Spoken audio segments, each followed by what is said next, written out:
Now, I want to share a story with you, and this is actually an article that I wrote over the weekend called All Wars Are Bankers' Wars. And I went in, I did a lot of research. It's posted to the front page of whatreallyhappened.com. I understand it's already gone viral. It's being reposted around the web.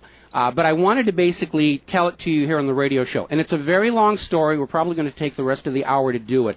But it's something that you need to understand, that all of these wars and assassinations that we're told are crazed lone nut assassins or weapons of mass destruction or bringing democracy, all of them track back to the private central bankers as the initiating event. And the more you study this, the more you will realize all the wars are wars for the bankers, for the private central bankers. And I know a lot of people are going to have difficulty comprehending this, just how many of these wars we have fought as a nation were fought for no other purpose than to force private central banks onto nations that did not want them. So we're going to have a few examples so you understand why at this particular time in history the United States government is mired in so many wars against so many foreign nations. And there's plenty of precedents for this. Now, going back to the beginning, the United States fought the American Revolution primarily over King George III's Currency Act, which forced the colonists to abandon their own government-issued currencies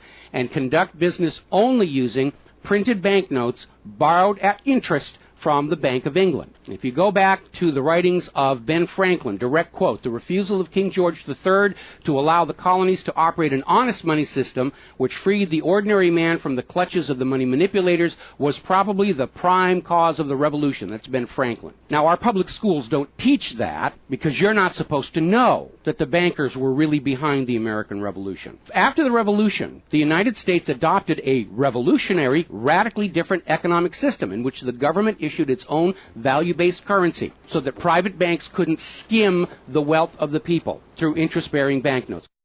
So the American Revolution was fought primarily to free the American people from King George III's Currency Act, which ordered them to conduct all business using printed banknotes borrowed at interest from the Bank of England. So the Bank of England was just, raking in wealth from the labor of the American people in exchange for ink and paper. And that fueled the anger that led to the American Revolution. Your public schools don't spend a lot of time on that, but that was really what it was all about. So the revolution was over, the United States was born, but the private bankers are nothing if not dedicated to their schemes to acquire other people's wealth, and they knew full well how easy it is to corrupt a nation's leaders. Now, just 1 year after Mayer Amschel Rothschild had uttered his infamous, "Let me issue and control the nation's money, and I care not who makes the laws," private bankers succeeded in setting up a new private central bank called the First Bank of the United States, largely through the efforts of the Rothschilds' chief supporter in the United States, Alexander Hamilton. Now, this First Bank of the United States was founded in 1791, and by the end of its 20-year charter, the First Bank of the United States had almost ruined the nation's economy while enriching the bank's owners. As a result, Congress refused to renew the charter and signaled their intention to go back to a state-issued, value-based currency on which the people paid no interest at all to any banker. This resulted in a threat from Nathan Mayer Rothschild against the U.S. government. Quote, "Either the application for renewal of the charter is granted, or the United States will find itself involved in a most disastrous war." End quote. Congress still refused to renew the charter for the First Bank of the United States, whereupon Nathan Mayer Rothschild railed, quote, "Teach those impudent Americans a lesson. Bring them back to colonial status." End quote. Financed by the Rothschild-controlled Bank of England, Britain then launched the War of 1812 to recolonize the United States and force them back into the slavery of the Bank of England's banknotes, or to plunge the United States into so much debt they would be forced to accept a new private central bank. And the plan worked. Even though the United States won the War of 1812, Congress was forced to grant a new charter for yet another private bank, issuing the public currency as loans at interest, the Second Bank of the United States. Once again, private bankers were in control of the nation's money supplied and cared not who made the laws or how many British or American soldiers had to die for it. So once again, the nation was plunged into debt, unemployment, poverty by the predations of the private central bank, and in 1832, Andrew Jackson successfully campaigned for his second term as president under the slogan, "Jackson and no bank." True to his word, Jackson succeeded in blocking the renewal of the charter for the Second Bank of the United States of America. And this was where that famous quote came from Andrew Jackson. Quote, "Gentlemen, I too have been a close observer of the doings of the Bank of the United States. I have had men watching you for a long time, and I am convinced that you've used the funds of the banks to speculate in the breadstuffs of the country. When you won, you divided the profits amongst you, and when you lost, you charged it to the bank. You tell me that if I take the deposits from the bank and annul the charter, I shall ruin 10,000 families. That may be true, gentlemen, but that is your sin. Should I let you go on, you will ruin 50,000 families, and that would be my sin. You are a den of vipers and thieves. I've determined to rout you out, and by the eternal God, I will rout you out. End quote. Andrew Jackson. Shortly after the charter for the Second Bank of the United States expired, there was an assassination attempt on Andrew Jackson, and it failed when both pistols used by the assassin, Richard Lawrence, failed to fire. Later on, Lawrence explained the motive for the assassination by saying that with President Jackson dead, money would be more plenty. So it was an assassination motivated by the interests of the bankers. Now, our public school system is as subservient to the bankers' wishes to keep certain history from you, just as the corporate media is subservient to Monsanto's wishes to keep the dangers of GMOs from you, and the global warming cult's wishes to conceal from you the fact that Earth has actually been cooling for the last 16 years. So it should probably be no surprise that the financial dimension of the Civil War are not well known to the average American. It's portrayed in our history books and our popular media as an internal dispute over slavery, but in fact it was a war with global implications. When the Confederacy seceded from the United States, the bankers once again saw the opportunity for a rich harvest of debt and offered to fund Lincoln's efforts to bring the South back into the Union at 30% interest.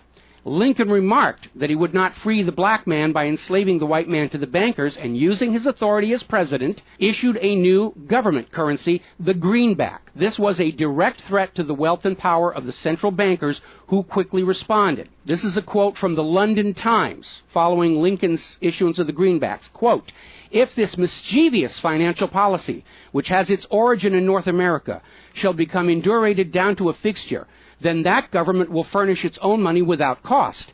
It will pay off debts and be without debt. It will have all the money necessary to carry on its commerce. It will become prosperous without precedent in the history of the world. The brains and wealth of all countries will go to North America. That country must be destroyed, or it will destroy every monarchy on the globe." So, goaded by the private bankers, much of Europe supported the Confederacy against the Union, with the expectation that victory over Lincoln would mean the end of the greenback. France and Britain seriously considered an outright invasion on the United States in support of the Confederacy, but they were held at bay by Russia. A little bit of history most Americans don't understand. Russia came to the aid of Lincoln's Union during this crisis. Now, at that time, Russia had just ended their serfdom system, and they had a state central bank similar to the system the United States had been founded on. Now, free of European intervention, the Union won the war, and Lincoln announced his intention to go on issuing the greenbacks. Following Lincoln's assassination, the greenbacks were pulled from circulation, and the American people forced to go back to an economy based on banknotes borrowed at interest from the private bankers. So finally, in 1913, the private central bankers of Europe, in particular the Rothschilds of Great Britain, the Warburgs of Germany, met with their American financial collaborators on Jekyll Island, Georgia, to form a new banking cartel with the express purpose of forming the third bank of the United States, with the aim of placing complete control of the United States money supply once again under the control of private bankers. Owing to hostility over the previous banks of the United States, the name of this third bank was changed to the Federal Reserve, in order to grant the new bank a quasi-governmental image. But in fact, it is a privately owned bank. It's no more federal than Federal Express. In fact, last year, the Federal Reserve successfully rebuffed a Freedom of Information lawsuit by Bloomberg News on the grounds that as a private banking corporation, and not actually a part of the U.S. government, the Freedom of Information Act did not apply to the operators of the Federal Reserve. So 1913 proved to be a transformative year for the nation's economy. First, with Congress' passage of the 16th Income Tax Amendment and the false claim it had been ratified. Here's another direct quote. "I think if you were to go back and try and find and review the ratification for the 16th Amendment, which was the internal revenue, the income tax, I think if you went back and examined that carefully, you would find that a sufficient number of states never ratified that amendment," end quote. That's U.S. District Court Judge James C. Fox in Sullivan versus United States, 2003. Later that same year, 1913, and apparently unwilling to risk another questionable amendment, Congress passed the Federal Reserve Act over the Christmas holiday in 1913, while members of Congress opposed to the measure were at home. This was a very underhanded deal, as the Constitution explicitly vests Congress with the authority to issue the public currency, does not authorize its delegation, and thus would have required a new amendment to transfer that authority to a private bank. But pass it, Congress did, and President Woodrow Wilson signed it as he promised the bankers he would in exchange for generous campaign contributions. Now, President Wilson later regretted that decision. You've probably heard this quote before, but you're going to get it again. Quote, "I am a most unhappy man. I have unwittingly ruined my country. A great industrial nation is now controlled by its system of credit. We are no longer a government by free opinion, no longer a government by conviction and the vote of the majority, but a government by the opinion and duress of a small group of dominant men." That was Woodrow Wilson writing in 1919. Now, 1 year after the passage of the Federal Reserve Act, World War I started, and it is important to remember that prior to the creation of the Federal Reserve, there was no such thing as a world war. Now, World War I actually started between Austria, Hungary, and Serbia, but quickly shifted to focus on Germany. Why Germany? They didn't start the war. Why was Germany the villain in World War I? Well, the real reason was their industrial capacity was seen as an economic threat to Great Britain. Great Britain's pound was already in decline at the time because too much economic emphasis was on banking and finance, and not enough was on agricultural development, industrial development, and infrastructure. It's very much like the situation we have in the United States right now. All the financial operatives, they want to play the Wall Street games, and other parts of the economy are being neglected. We've lost a great deal of our manufacturing. We're not the agricultural exporter we used to be because everybody's over there at Wall Street playing in that giant open-air casino. Now, pre-war Germany did have a private central bank, but it was under strict control by the German government to keep inflation at reasonable levels and to make sure that all of the German economy was being properly funded, just like Putin did with their central bank about a month ago. Under government control by the German government, investment was guaranteed to internal economic development, and as a result, Germany had become a major manufacturing technological power. They were exporting products that Great Britain could not compete with. So in the media of the day, Germany was portrayed as the main opponent of World War I. And not just defeated, it was flattened. Now, following the Treaty of Versailles, Germany was ordered to pay the war costs of all the participating nations, even though Germany had not started that war. This amounted to 3 times the value of all of Germany itself. Germany's private central bank, to which the German government had gone deeply into debt to pay the cost of the wars, was allowed to break free of government control. That led to the massive inflation of the Weimar Republic, followed, permanently trapping the German people in endless debt. And money speculators were running rampant, and it led to these situations where you had literally a whole basket full of paper notes to get a loaf of bread. Now, when the Weimar Republic collapsed economically, it opened the door for the National Socialists to take power. Their first financial move was to issue their own state currency, which was not borrowed from private central banks. It was based on a unit of value, not a unit of debt. Freed from having to pay interest on the money in circulation, Germany blossomed and quickly began to rebuild its industry. It was an amazing transformation to see. The media called it the German miracle. Time magazine lionized Hitler for the amazing improvement of life for the German people and the explosion of German industry, and they even named him Time magazine's Man of the Year in 1938. And then once again, Germany's prosperity and freedom from a private central bank loaning the public currency at interest became a threat to other nations and other powers. I have a couple of quotes here from Winston Churchill that tells you what was really going through the minds of Europe in the years leading up to World War II. Quote, "Should Germany merchandise again," which means do business, "should Germany merchandise again in the next 50 years, we have led this war, World War I, in vain." That was Winston Churchill writing in the Times in 1919. Another quote, "We will force this war upon Hitler if he wants it or not," end quote. Winston Churchill in a 1936 radio broadcast. Quote, "Germany becomes too powerful. We have to crush it," end quote. Winston Churchill in November 1936 speaking to U.S. General Robert Wood. Quote, "This war is an English war, and its goal is the destruction of Germany." Winston Churchill, autumn 1939 broadcast. So it was all about economics and profitability. Now, Germany's state-issued value-based currency was also a direct threat to the wealth and power of the private central banks around the world. And as early as 1933, they started to organize a global boycott against Germany to strangle this upstart ruler who thought he could run his nation without a private central bank. Now, as had been the case in World War I, Great Britain and other nations threatened by Germany's economic power looked for an excuse to go to war. And as public anger in Germany grew over the boycott, Hitler foolishly gave them that excuse. Years later, in a spirit of candor, the real reasons for the war were made clear. Quote, "The war wasn't only about abolishing fascism, but to conquer sales markets. We could have, if we had intended so, prevented this war from breaking out without doing one shot, but we didn't want to." End quote. Winston Churchill to Harry Truman, March 1946. One more quote here. Quote, "Germany's unforgivable crime before World War II was its attempt to loosen its economy out of the world trade system and to build up an independent exchange system from which the world finance couldn't profit anymore. We butchered the wrong pig." End quote. Winston Churchill writing in his book, The Second World War.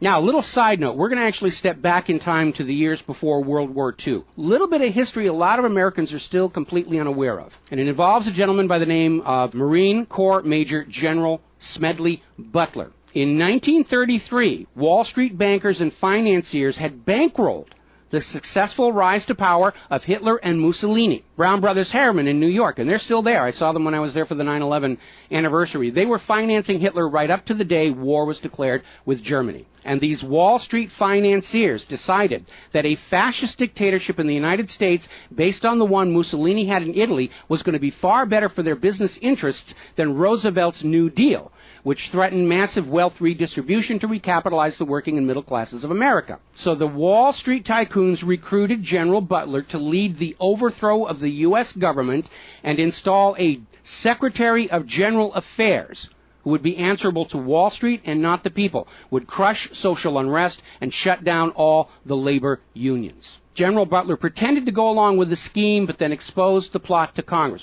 So they recruited Marine Corps Major General Smedley Butler to lead this coup d'etat because Butler was very popular with the soldiers, and his image as part of this move would help convince the military this was the right thing to do. Now, to his credit, Major General Smedley Butler, remembering his oath to the Constitution, pretended to go along with the scheme, but then exposed the plot to the United States Congress. Congress, then as now in the pocket of Wall Street bankers, refused to act. When Roosevelt learned of the planned coup, he demanded the arrest of the plotters, but the plotters simply reminded Roosevelt that if any one of them were sent to prison, their friends on Wall Street would deliberately collapse the still fragile U.S. economy and blame Roosevelt for it. So Roosevelt was unable to do anything about this attempted coup d'etat until the start of World War II, at which time he prosecuted many of the plotters under the Trading with the Enemy Act. Now, mostly it was glossed over. Oh, it's just a rumor, unfounded, it's wacko conspiracy theory. But in 1967, the congressional minutes of Smedley Butler's revelation to Congress of the coup were finally released to the public. You ever see this movie 7 Days in May, Kirk Douglas and Burt Lancaster, about an attempted military takeover of the United States of America? It was based loosely on this story. But of course, in the movie, the bankers being behind the Burt Lancaster character was completely removed from the script here. Now, Smedley Butler is also famous for writing a work called War is a Racket.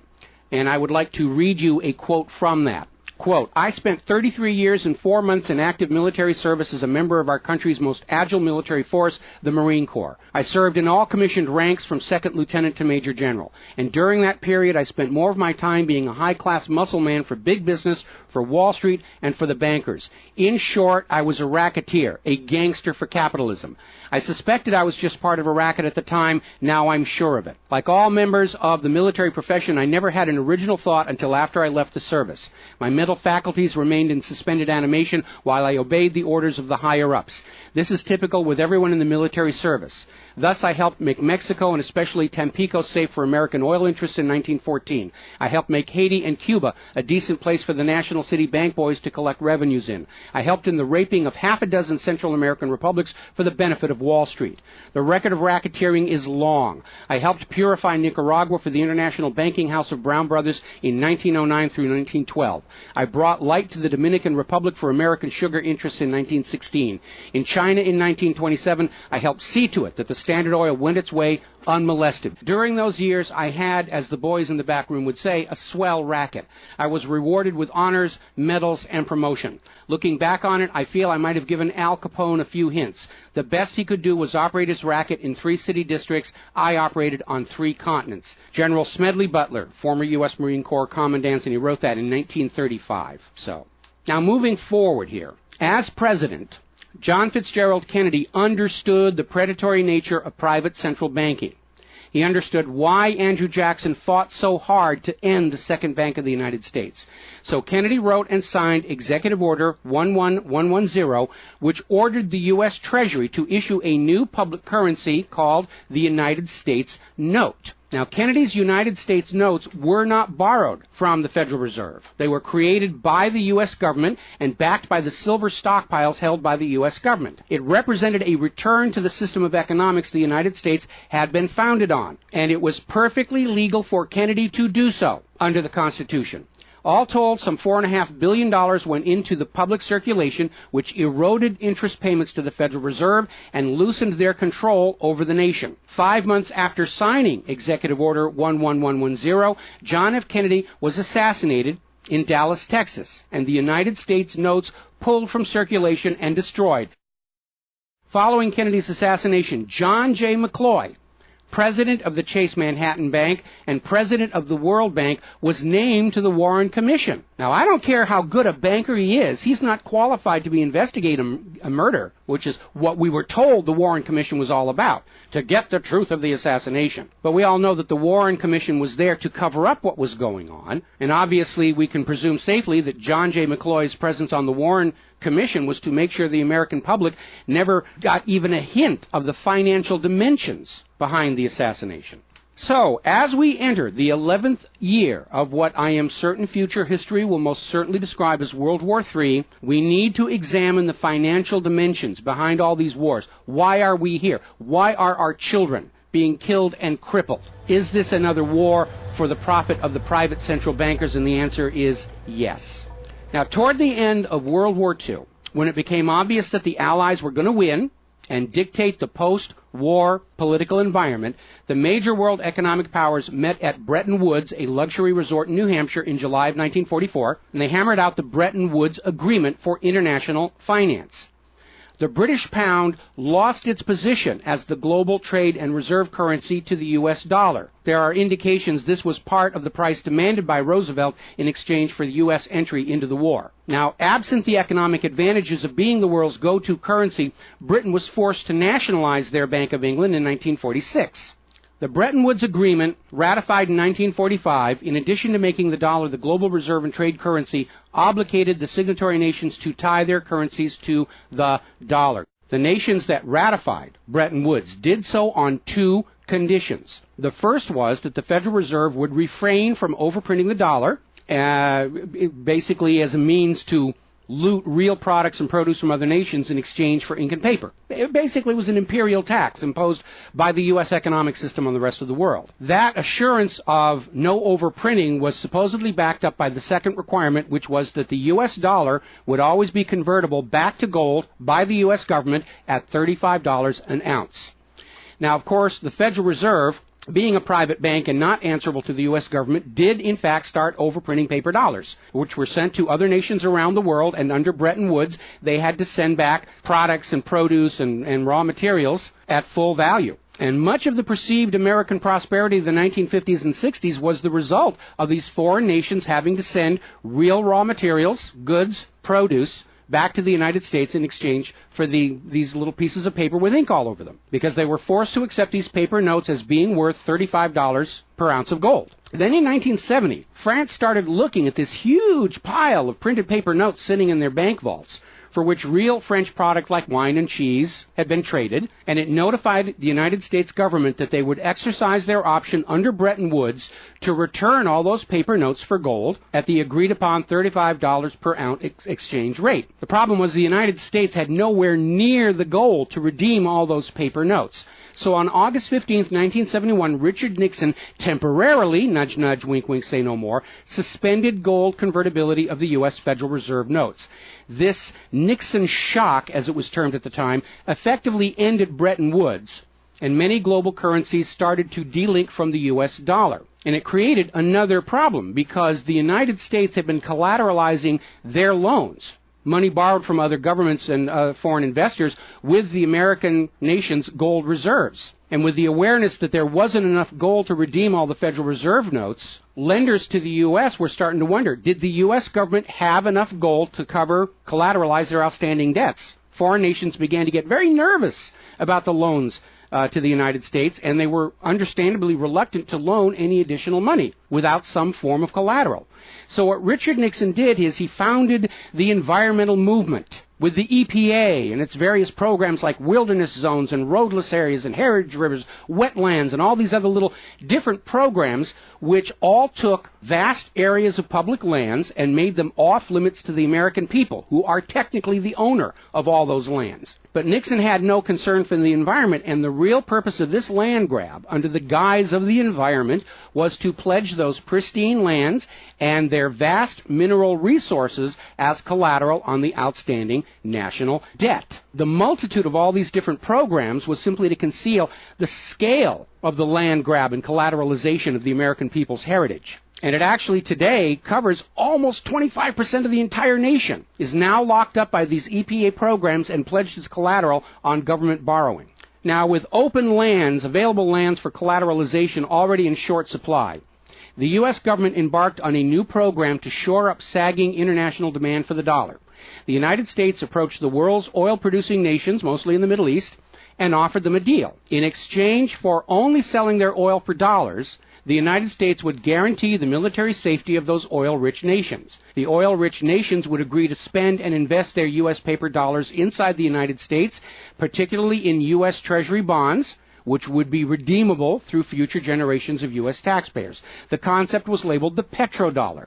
In effect, the United States, no longer able to back the dollar with gold, was now backing it with oil, other people's oil. And that necessity to keep control over those oil nations to prop up the dollar has dominated America's foreign policy in the region ever since. But as America's manufacturing and agriculture has declined, the oil-producing nations faced a dilemma. Like France, they've got piles and piles of these paper notes and treasury bonds piling up in their vaults, and there really wasn't all that much except real estate they wanted to buy from the United States of America. Europe's cars and aircraft were superior and less costly. In more recent times, America's experiment with GMO food crops has led a lot of nations to simply avoid buying U.S. agricultural exports. Israel's constant belligerence against its neighbors has caused the oil-producing nations to wonder if the U.S. could actually keep their end of the petrodollar arrangement. So oil-producing nations started to talk of selling their oil for whatever currency the purchasers wanted to pay. Iraq, already somewhat hostile to the United States following Desert Storm, demanded the right to sell their oil for euros in 2000. In 2002, the United Nations agreed that Iraq had a right to sell their oil for euros under the Oil for Food program. 1 year later, 2003, the United States reinvaded Iraq, lynched Saddam Hussein, and placed Iraq's oil back on the world market, only available for U.S. dollars.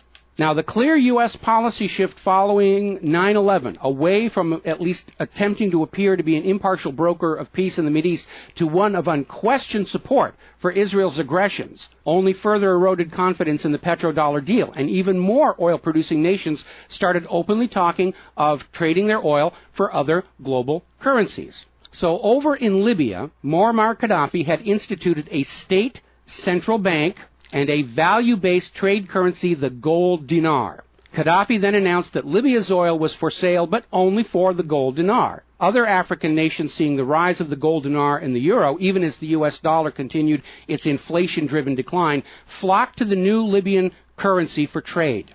This move had the potential to seriously undermine the global hegemony of the dollar. French President Nicolas Sarkozy reportedly went so far as to call Libya a threat to the financial security of the world. So the United States invaded Libya under the guise of supporting a popular rebellion. They brutally murdered Gaddafi, apparently because the object lesson of Saddam's lynching had not been enough of a message, imposed a private central bank, and returned Libya's oil output to dollars only. The gold that was supposed to be made into the gold dinars, as of the last report I could find, unaccounted for. Now, according to General Wesley Clark, the master plan for the dollarification of the world's oil nations included 7 targets: Iraq, Syria, Lebanon, Libya, Somalia, Sudan, and Iran. Venezuela, which has started selling their oil to China for the yuan, seems to be a late addition. What is notable about those original 7 nations targeted by the U.S. is that none of them are members of the Bank of International Settlements. This is the private central banker's private central bank located in Switzerland. That meant that those 7 targeted nations were deciding for themselves how to run their nation's economies rather than submitting to the international private central bankers. Now, of course, the bankers' gun sights are on Iran, which dares to have a government central bank and sell their oil for whatever currency they choose. The war agenda for Iran is, as always, to force Iran's oil to be sold only for dollars and to force them to accept a privately owned central bank. Now, you have been raised by a public school system and a media that constantly assures you that the reasons for all these wars and assassinations are many and varied. We're bringing democracy to the conquered lands. We hear that a lot when actually the U.S. hasn't. The usual result of a U.S. overthrow is the imposition of a pro-business, pro-Wall Street, pro-U.S. dictatorship. Good example, the 1953 CIA overthrow of Iran's democratically elected government of Mohammad Mossadegh and the imposition of the Shah. Or the 1973 CIA overthrow of Chile's elected government of President Salvador Allende and the imposition of the dictator Augusto Pinochet. Another one of the excuses we'll get is we have to save the people from a cruel oppressor. That's the one they're using in Syria right now. Revenge for 9/11. That was a big one going into Iraq. And then later on, President Bush was caught on video saying, no, Iraq had nothing to do with 9/11. And behind all of them, that tired, worn-out, catch-all excuse for invasion, weapons of mass destruction. Assassinations are always passed off as crazed lone nuts to obscure the real agenda. And the real agenda of the bankers is very simple. It is enslavement of the people by creation of a false sense of obligation. Now, that obligation is false because the private central banking system by design creates more debt than money with which to pay the debt. There is no way out the way it's set up. It's impossible to escape as long as you're playing by their rules. And you need to understand, private central banking is not science. It is a religion. It's a set of arbitrary rules created to benefit the priesthood, meaning the bankers, and it is supported only because people believe this is the way it's supposed to be.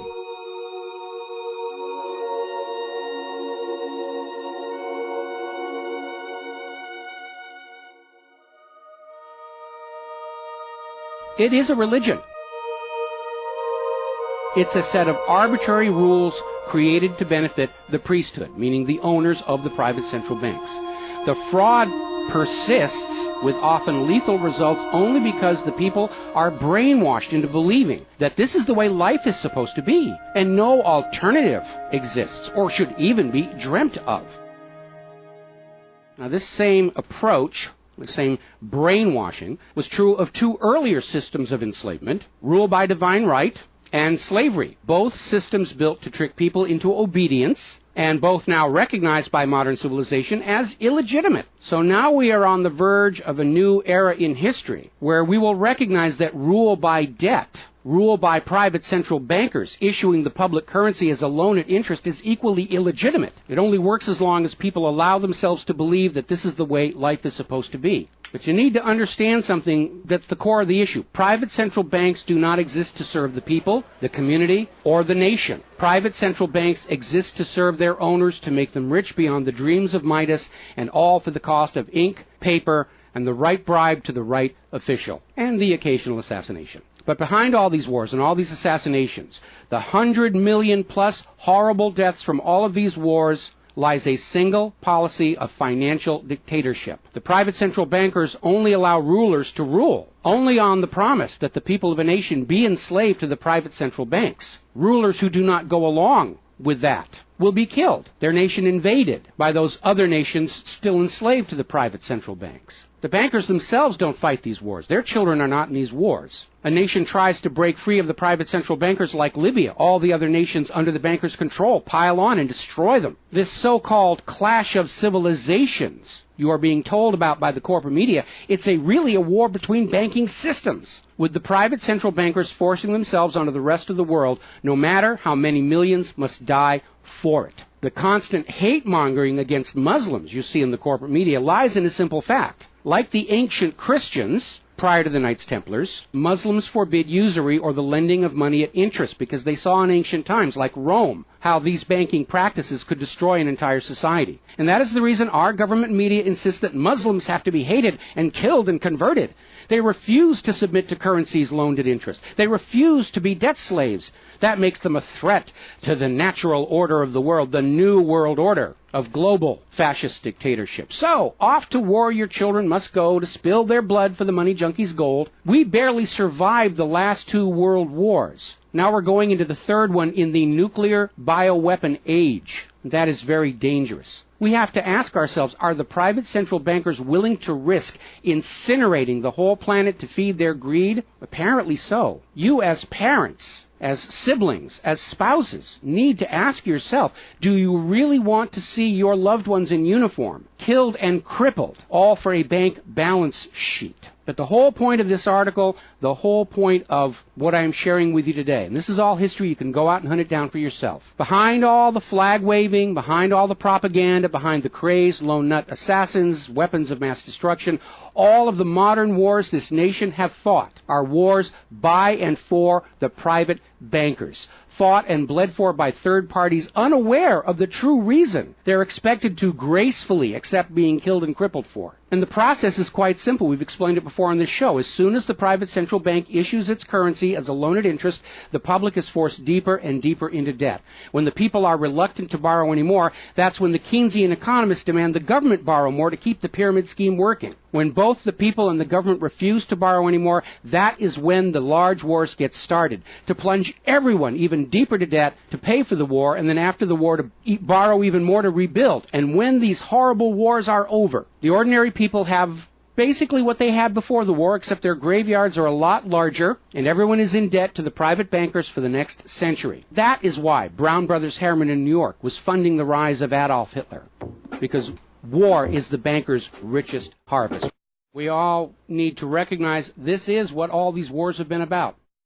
Private central banking, enlarging their domain, imposing their will on nations that do not want it, imposing their system on the rulers of nations who do not want it. Bribery, blackmail, assassination, they will do anything to maintain their stranglehold on the productivity of the world's people. And as long as private central banks are allowed to exist, inevitably, as the night follows the day, there will be poverty, hopelessness, millions of deaths in endless world wars until the earth itself is sacrificed in flames to Mammon. The path to true world peace lies in the abolishment of all private central banking everywhere and a return to the state-issued, value-based currencies that allow nations and people to become prosperous through their own labor and development and efforts. Now, I mentioned the Knights Templars.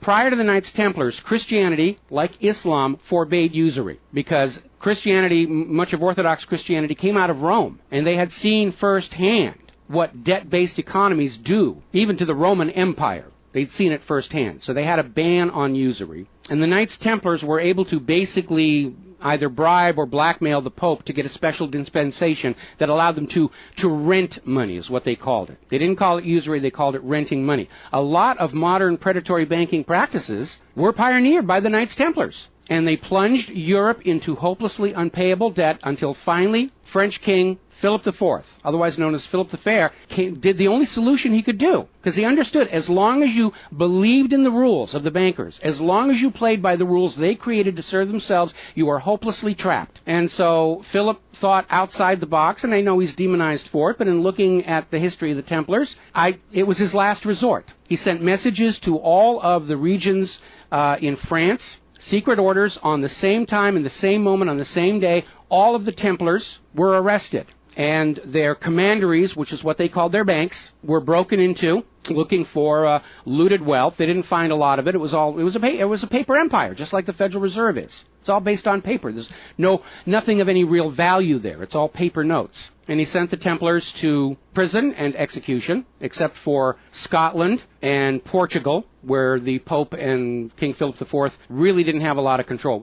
I think that the governments of the world, looking at the situation, looking how close we are to seeing this current world conflict emerge into a full-blown global thermonuclear war, that maybe they need to start thinking about the wisdom of King Philip the Fair and say it's time to simply grab all these private central bankers all at the same time so they can't simply skedaddle from one nation to another and come back and try the same thing again, as they will inevitably do, because these people are addicts. They're hopelessly addicted to other people's money. It's why we call them money junkies. When we see somebody who's addicted to cocaine or methamphetamine or heroin, and we can easily see how they're destroying their home and community around them. Now we need to look at these money addicts and look at how they're destroying the entire world around them. And it's time for an intervention. It's time for us to become private central banking heretics, to stop believing that this is the way life is supposed to be, because it isn't. It isn't even the way the United States was actually started. And they're trying as hard. Look at